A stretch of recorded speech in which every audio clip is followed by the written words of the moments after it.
خۆشەویستەکانم حەقە ئێمە لەم وەزع و ساتەیە کە نازانین مەسیرمان بەرەو کوێ ئەچێ حەقە زیاتر و زیاتر لەم کاتانە لە خوا نزیک ببینەوە بە دوعاکردن بە پاڕانەوە نەوەک بە مجادلە و مناقەشە و مەجلیس گەرمکردن بە تانە و تەشەردان لە یەکتری. خۆشەویستەکانم ئێمە لەم وەزعەیە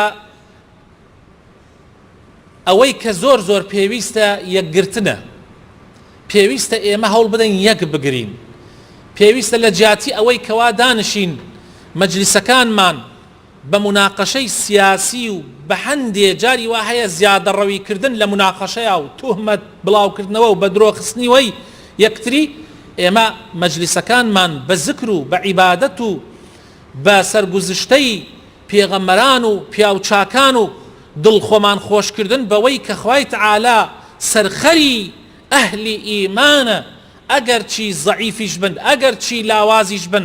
خوای تەعالا لە قورئانی پیرۆزە ئەفەرمێ کەم من فئة قەلیلة غەلەبەت فئة کەثیرة بإذن الله.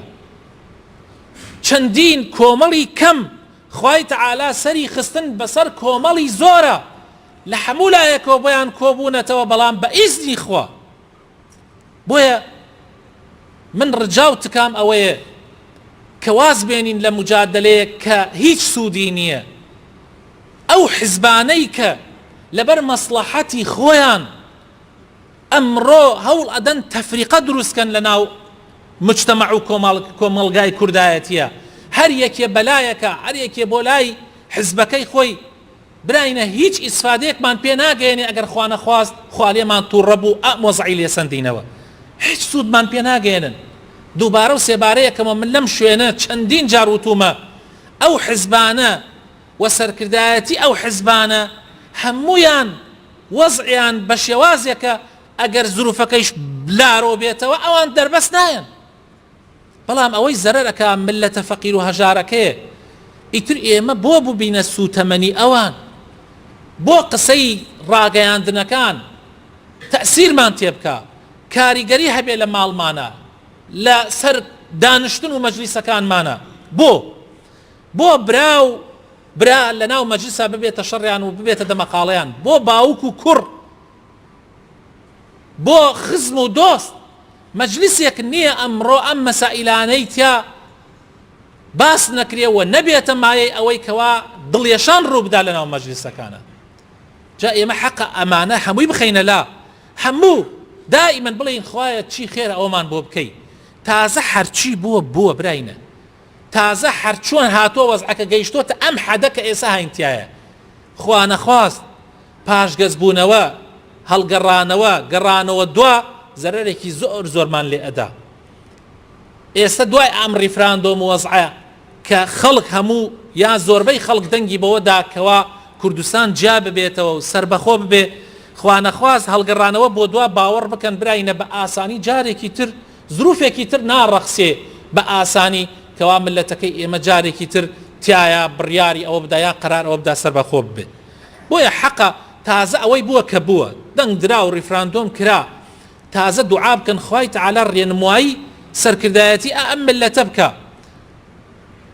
وایان پێ بکە کە ئەوانیش بێنە خۆیانە سوودیان لەم زروفە وەرگرت بێ، بۆیان دەرکەوت بێ کە ئێمە دۆستمان زۆر کەمە.